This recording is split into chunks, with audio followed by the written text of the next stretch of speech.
le journal.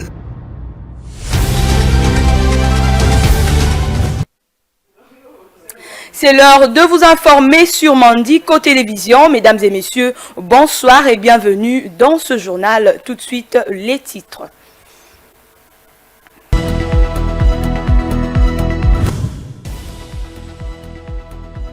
À la veille de la finalisation du fichier électoral, la Commission électorale nationale indépendante organise des journées portes ouvertes du 25 avril au 4 mai prochain afin d'informer les parties prenantes de l'évolution du processus électoral en République démocratique du Congo.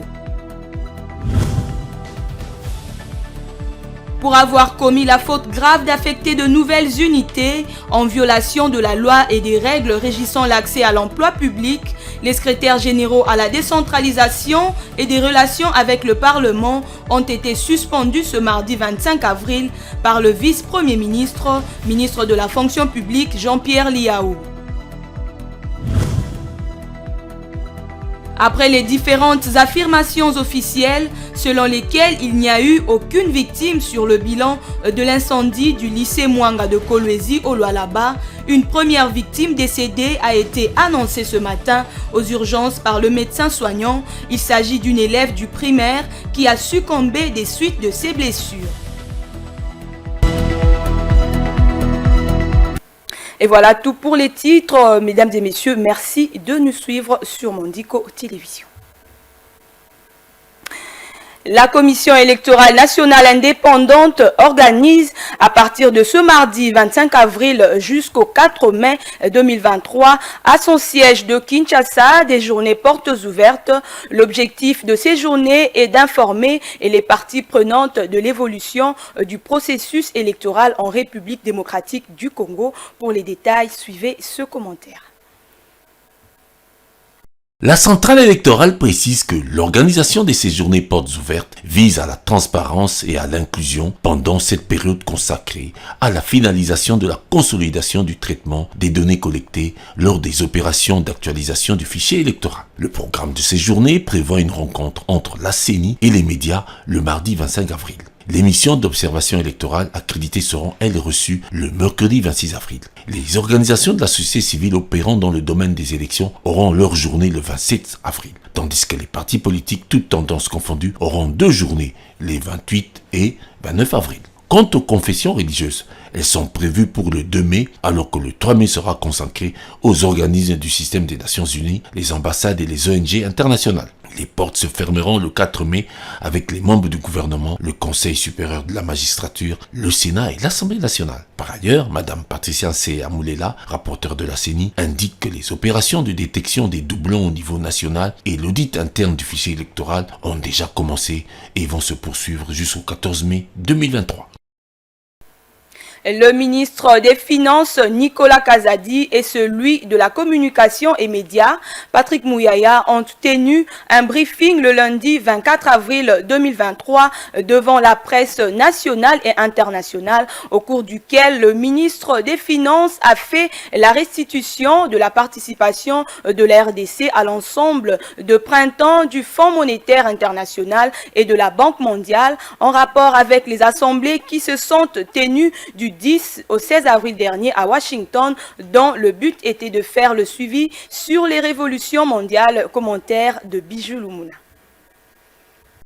Le ministre de Finances, Nicolas Kazadi, introduit par son collègue de la Communication et Médias, Patrick Mouyaya, a démontré aux journalistes présents à ce rendez-vous les records battus par la République démocratique du Congo en termes de taux de croissance avec 8,6% sur le continent. Une évolution que salue la Banque mondiale, d'autant que les chiffres macroéconomiques de la RDC sont enviés par tous les autres pays. C'est vrai qu'actuellement le taux est à 8,6%. Il est possible, a-t-il dit, que cela évolue jusqu'à 9,1% dans les tout prochains jours. Cette croissance, il faut le retenir, est portée par les secteurs miniers qui malheureusement ne créent pas beaucoup d'emplois. Cela s'explique du fait qu'il y a la hausse de la production et des cours de minerais qui sont exportés, dont les effets se retrouvent à l'extérieur du pays, et la RDC n'a que les bénéfices en termes de recettes. Chose qui pousse les Congolais à être dubitatifs sur ces recettes. Nicolas Kazadi reconnaît qu'il n'y a pas plus d'impact dans l'économie congolaise. Et pour y arriver, les Congolais doivent participer davantage au partage des richesses. Mais d'une manière générale, la RDC demeure le seul pays africain qui réalise des exploits sur le plan macroéconomique. Nous mettons maintenant en place un plan de travail qui va nous permettre progressivement de sortir. D'une manière globale, nous avons été félicités par toutes ces institutions pour ces progrès, croissance économique, collecte de l'impôt. Nous avons été meilleurs en Afrique en termes de progression de l'impôt collecté, progression des réserves de change également. En matière d'inflation, nous avons été à 13% en 2022, contre une moyenne de 14% en Afrique subsaharienne, donc juste à la limite. Mais globalement, nous avons été félicités par tout ce que nous avons eu comme résultat et par toutes les politiques et toutes les réformes que nous avons déjà positionnées, notamment celle de transformation locale de nos minerais, etc. Nous avons un soutien quasi unanime de tous nos principaux partenaires et cela, nous l'avons clairement ressenti pendant notre séjour à Washington. Répondant à la question sur la position du Fonds monétaire international de réduire le budget de 16 milliards à 3 milliards de dollars afin que cela soit réalisable, Nicolas Kazadi dit que ceci relève de la mauvaise foi, simplement des gens qui ne jurent que sur la déstabilisation des institutions. Plusieurs réformes sont en cours afin de pousser la RDC à réaliser beaucoup plus de performances sur le plan économique. Pour l'heure, avec cette croissance macroéconomique, personne ne peut contester l'appui des institutions financières internationales, a conclu le patron des finances en RDC.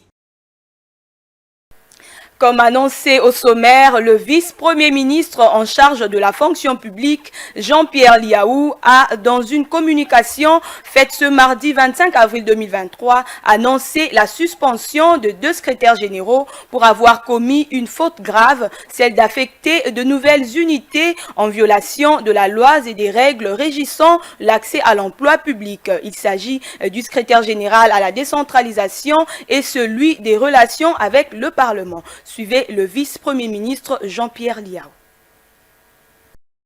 Des éléments factuels en ma possession, portés par des preuves documentées, font état de l'affectation des personnes non revêtues de la qualité de fonctionnaires à des postes organiques par certains secrétaires généraux, ce au mépris total de la loi et des notes circulaires que nous avons pourtant transmises et rappelées avec insistance aux différents secrétaires généraux et autres chefs de service.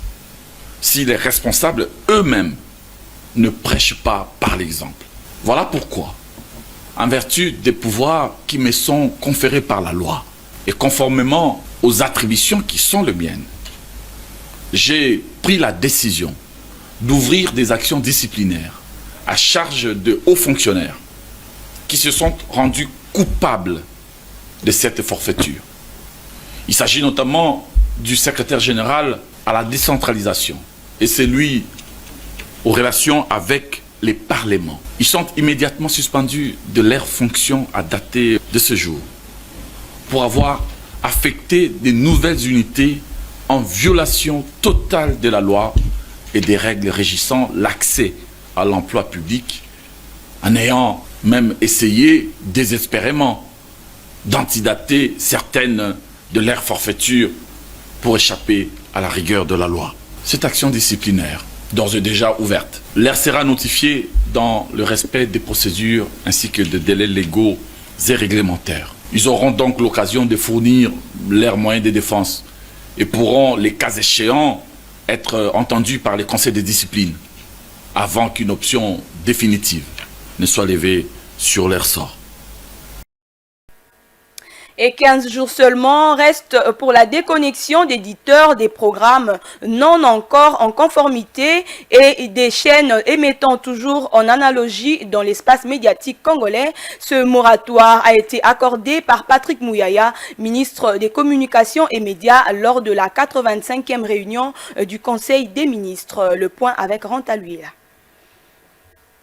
Lors de la 85e réunion de Conseil de ministres, le ministre de la Communication et Médias, porte-parole du gouvernement Patrick Mouyaya, a présenté au Conseil les grandes lignes de l'évolution du processus vers la salubrité médiatique et a mis en exergue le défi à relever au regard de résolution des États généraux de la communication et médias. Patrick Mouyaya a indiqué que la promulgation de la nouvelle loi sur la presse est une avancée majeure pour laquelle tous les acteurs de ces secteurs ont remercié les présidents de la République, chef de l'État, et aussi salué l'accompagnement du gouvernement. D'après le ministre de la Communication et Médias, ces cadres légaux adaptés à l'environnement et aux défis actuels de l'exercice de la liberté de la presse est une véritable fondation qui vient d'être posée dans le paysage médiatique congolais. Il a fait savoir au Conseil de ministres que la première phase du contrôle de conformité administratif et documentaire des éditeurs de programmes et des sociétés de télédistribution amorcée en décembre 2021 pour la ville de Kinshasa a été bouclée. D'où la commission permanente instituée par arrêté ministériel a rendu les conclusions de ces travaux qui se présentent comme suit. Sur 98 éditeurs de programmes chaînes de télévision présents sur le bouquet public, seuls 64 ont satisfait aux exigences. 15 jours restent pour la déconnexion des éditeurs de programmes non encore en règle et de chaînes émettant toujours en analogie. 24 avril 1990, 24 avril 2023, cela fait exactement 33 ans, jour pour jour, que le président Mobutu Sese Seko décrétait la fin du monopartisme en République démocratique du Congo, alors Zaïre à l'époque. Aujourd'hui, 33 ans après, il y a lieu de faire une rétrospective sur ce processus de démocratisation dans un micro-baladeur de Congolais, reconnaissant qu'il y a eu des avancées significatives, mais aussi des ratés, d'où il faut former beaucoup plus l'homme congolais. Images et commentaires. Je dirais que 33 ans après, ce n'est que de l'espoir encore, malheureusement, parce que l'apport pragmatique, il n'y en a pas encore. Ce n'est que ça a suscité de l'espoir, et jusqu'à ce jour, ça continue à susciter de l'espoir, parce que c'est grâce au multipartisme qu'on peut accéder à une vraie démocratie. Mais dans la pratique, ces partis politiques n'ont pas donné des très bons résultats. Malheureusement, voilà pourquoi aujourd'hui nous devons faire en sorte que nos partis politiques puissent nous aider à faire de ce Congo un grand pays, chose que nous attendions déjà depuis ces 33 ans. Le multipartisme a été un peu galvaudé. C'est tout le monde qui veut créer son parti politique. C'est tout le monde, même les parvenus, qui veulent se prévaloir de la qualité d'acteurs politiques. Et si vous prenez les 100% d'acteurs politiques au jour d'aujourd'hui, peut-être 5 à 10% sont les vrais. Et l'action politique n'est plus digne du Grand Congo, n'est plus digne des objectifs que nous lui avons assignés quand nous nous battions. Bon, évidemment, la démocratie est là, mais il faut apporter un correctif pour que ça soit une démocratie digne de ce nom. Et puis la coalition des mouvements des associatifs patriotiques annonce dans le tout prochain jour la tenue d'une série d'activités à Kinshasa. Cette activité aura pour thème « Pas de seconde de glissement ni de transition pour le pouvoir en place ». Des activités qui vont s'étendre sur toute l'étendue du territoire, renseigne Guélor Kalaki Mandefou, joint au téléphone par notre consoeur Jocely Massiala.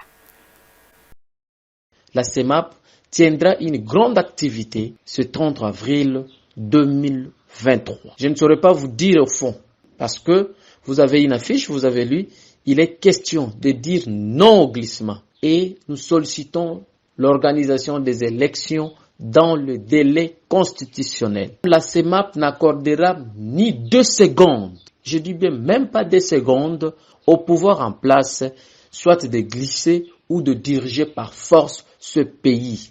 Le Congolais souffre et ça nécessite une délivrance. Toujours dans le cadre d'objectifs, nous sommes au front depuis 2019 pour nous battre à ce que Joseph Kabila revienne au pouvoir. Et ce qui est tout à fait logique parce que nous sommes de son obédience, nous travaillons avec lui et nous avons jugé que Joseph Kabila Kabange, notre candidat naturel, puisse revenir au pouvoir. Eh bien, l'objectif est d'ailleurs, à travers cette activité du 30 avril 2023, de lancer une série d'activités qui va s'élargir évidemment dans des provinces, comme ici à Kinshasa, pour dire non au glissement et organiser les élections dans les délais constitutionnels.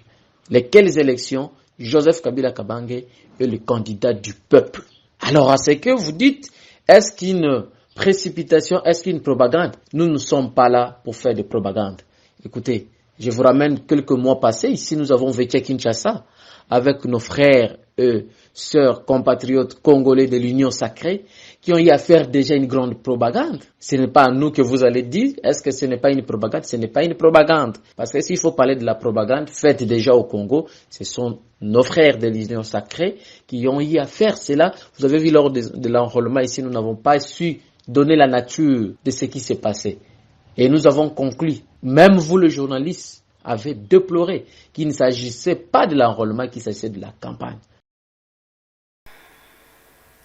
L'incendie qui a détruit le lycée Mwanga de Kolwezi dans la province du Lualaba n'a causé aucune perte en vie humaine, mis à part une centaine de blessés. L'exécutif provincial a mandaté une forte équipe du gouvernement local pour rassurer l'opinion sur toutes les conclusions des faits. Suivez tour à tour à cet effet Deoda Kapenda, le ministre provincial de l'Intérieur et de la Sécurité et le ministre provincial de la Santé. Nous savons tous qu'il y a eu incendie au lycée Mwanga, qui est l'une des grandes écoles de la ville de Kolwezi et pourquoi pas de la province du Lualaba. Tout le monde a été mobilisé, notamment 11 camions-citernes et tous les responsables de la ville de Kolwezi. Nous étions au lycée Mwanga pour assister à la lutte a mené le groupe des sapeurs-pompiers pour lutter contre ces flammes. Nous avons d'abord constaté que les flammes étaient très fortes, mais Dieu merci, les flammes ont été maîtrisées. Quant au bilan, jusque-là, Dieu merci, nous ne déplorons aucun mort. Donc aucune de nos filles du lycée Mwanga n'est décédée jusque-là. Néanmoins, j'ai à mes côtés le ministre de la Santé qui peut donner en détail les quelques cas qui sont pris en charge par les structures sanitaires de la ville de Kolwezi. Et nous osons croire qu'après, il n'y aurait pas de mort. Mais pour le moment, il n'y a pas un seul cas de décès par rapport à l'incendie que nous avons connu ce matin. Nous déplorons aussi le fait que du moins 50% du bâtiment a été endommagé et l'État pourra peut-être assister les sœurs ou l'Église catholique à reconstruire ce que nous avons perdu. Néanmoins, il y a lieu d'espérer que l'année scolaire n'est pas finie pour le lycée Mwanga. Il y a toujours moyen parce qu'il y a quelques locaux qui peuvent encore être utilisés en attendant la reconstruction de la partie endommagée. À cause, il y a des gens qui spéculent, il y en a qui parlent de court-circuit électrique, d'autres qui parlent d'un feu qui partirait du côté de l'école primaire, mais nous sommes contents d'apprendre de la bouche du procureur que l'enquête est déjà ouverte depuis ce matin et donc dans les heures qui suivent, nous serons fixés sur la cause exacte de l'incendie. À ce stade, le bilan est de 132 cas de victimes, dont 8 cas sont avec un pronostic vital entamé, mais stabilisé au niveau des structures sanitaires de prise en charge. Mais nous notons qu'il n'y a aucun décès à ce stade, nous n'avons aucun brûlé à ce stade, mais nous avons les cas que nous avons soulignés, ce sont des cas de traumatisme physique bien sûr, suite à différentes chutes, mais aussi psychologique. Ici, nous soulignons très bien qu'il y a des cas psychologiques, aussi bien de stress post-traumatique aigu que de stress post-traumatique chronique et qui va donc nécessiter une prise en charge psychologique à court terme et des cas qui vont nécessiter aussi une prise en charge médicale ou chirurgicale à moyen, long et court terme. À ce stade, nous remercions d'abord le leadership féminin par rapport à la vision parce qu'au niveau des structures sanitaires où la prise en charge est en train d'être faite, le plateau technique est assez suffisant. Non seulement ça, la province dans l'approche bien sûr multisectorielle, a mis la main à la poche pour répondre à 100% à cette prise en charge. Donc, l'une des victimes de l'incendie qui a ravagé la majeure partie du lycée Mwanga de Kolwezi dans la province du Lualaba le lundi 24 avril est décédée le même jour à 23 h aux urgences.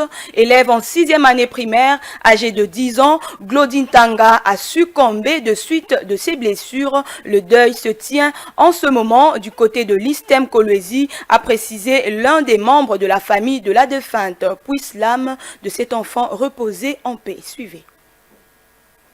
L'information a été confirmée cet avant-midi par le directeur de la province éducationnelle de Lualaba 1, M. Bonaventure Mukubu.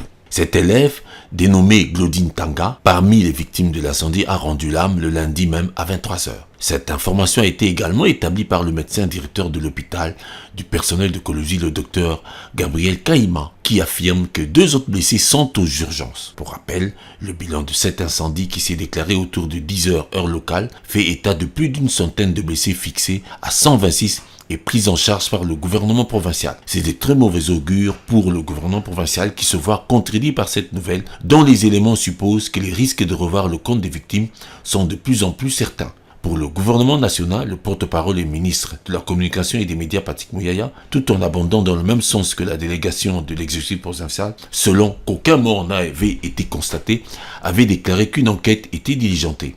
Or, ce n'est plus le cas avec ce malheureux décès. Que se passera-t-il ?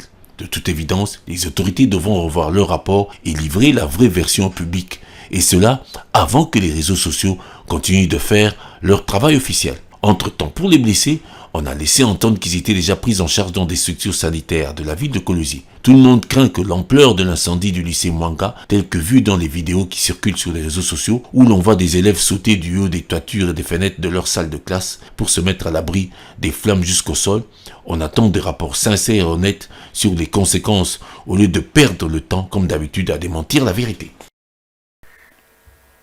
Et dans le cadre de la deuxième phase du projet prioritaire de sécurité aérienne, une nouvelle aérogare sera construite à l'aéroport de Bipemba dans la ville de Mbujimayi. C'est le vice-premier ministre, ministre de l'Intérieur et Sécurité, Peter Kazadi, qui a procédé à la pose de la première pierre. Suivez les détails dans ce reportage de Bijou Lumuna.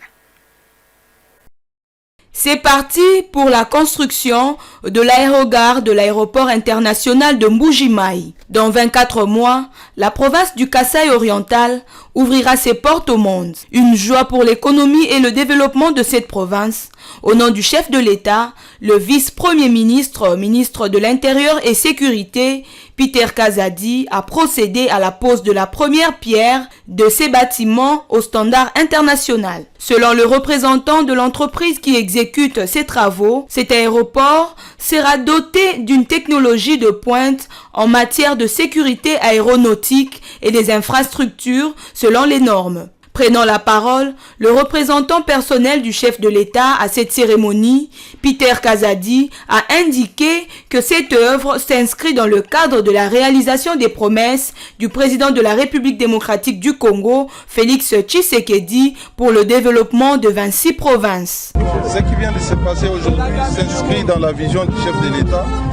Il avait promis de développer les infrastructures du Kasaï oriental comme de la RDC dans son ensemble, avec cet aéroport qui va être construit selon les normes internationales. Je pense que ça sera le décollage du Kasaï oriental. Ça sera pour le bonheur des Kasaïennes et Kasaïens.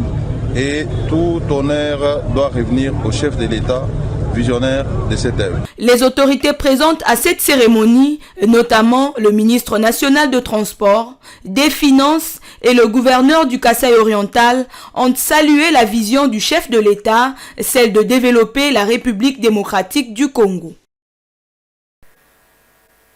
Et pour terminer, l'humanité célèbre ce mardi 25 avril la journée mondiale de lutte contre le paludisme. Selon l'Organisation mondiale de la santé, près de la moitié de l'humanité vit sous menace de cette maladie. En République démocratique du Congo, cette maladie est la première cause de consultation, d'hospitalisation et de décès chez les enfants de moins de 5 ans. Face à ce tableau sombre, le programme national de lutte contre le paludisme, PNLP en sigle, et ses partenaires multiplient les stratégies pour renverser la tendance. Commentaire de Viningali Junior. Le paludisme tue et continue de tuer en Afrique. Selon le programme national de lutte contre le paludisme, PNLP, l'on a recensé 22 millions de cas en 2022. Cette pathologie demeure donc la première cause de mortalité en République démocratique du Congo. Parmi les principales victimes de la malaria, on trouve les femmes enceintes et les enfants de moins de 5 ans. Fanny Mavitidi est admise à l'hôpital général de référence des Bumbu depuis près d'une semaine. Son nourrisson de 8 ans souffre de paludisme et elle est soignée dans cette formation médicale.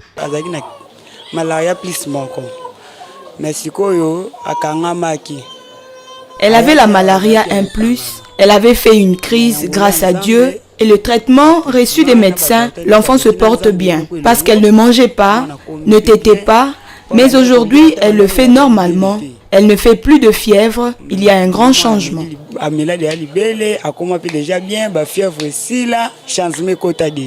l'hôpital général de référence des Bumbu, 90% d'examens réalisés en pédiatrie confirment le paludisme. Et la prise en charge se fait selon un protocole bien déterminé. Dr Delphin Makengo est médecin généraliste. Il déplore tout de même que la majorité de patients arrivent au stade avancé de la maladie. Pour une meilleure prise en charge de malades, le docteur Delphin Makengo exhorte les parents d'amener rapidement les enfants à l'hôpital en cas de signes annonciateurs pour un diagnostic approprié. Pour un palu simple, de commencer par des dérivés d'artémisinine, qui ne sont que ce qu'on appelle communément ici les ACT, qui ne sont que de l'artéméter et de l'imefentrine. Sinon, pour de palus graves, compliqués ou pas, on donne les artésinates ou la quinine. Les enfants commencent d'abord par des aires de santé où les traitements du paludisme commencent dans leur façon et puis une fois les signes persistent ou s'il y a aggravation des signes, l'enfant est transféré souvent en coma ou avec des convulsions, alors nous les prenons en charge et dans plus de 90% on s'en sort. Du côté du programme national de lutte contre le paludisme, l'on constate l'intensification de cette pathologie et son maintien comme première cause de mortalité au pays. Une situation inquiétante selon Eric Mukomena, qui est directeur national du PNLP. Pour faire face à ces fléaux, le monde célèbre chaque 25 avril une journée de lutte contre le paludisme. Cette année, le thème choisi est « Il est temps de parvenir à 0 cas de paludisme, investir, innover et mettre en œuvre » un thème qui appelle à l'action selon le directeur du PNLP pour atteindre l'objectif 0 cas de paludisme d'ici 2030. Le nombre de cas ne fait qu'augmenter d'année en année, mais par rapport aux décès, ça nous a surpris parce que les résultats étaient très bons dans le sens de la diminution des cas. Nous sommes partis de 40 000 décès à 13 000 décès en 2019. Mais avec la survenue de la COVID-19, on a vu que depuis 2020, le nombre de cas commence à augmenter. Nous allons innover par l'utilisation de Fansidar chez le nourrisson. Nous utilisons le Fansidar pour prévenir le paludisme de la femme enceinte. Les enfants seront vaccinés contre le paludisme grave, les paludismes, et ça peut aussi, tant ça peut, réduire le nombre des épisodes de paludisme chez les enfants. Le gouvernement et ses partenaires multiplient des stratégies pour réduire l'incidence de la malaria. Il y a encore du chemin à faire. Avant de refermer ce journal, mesdames et messieurs, je vous prie donc de suivre le rappel des titres.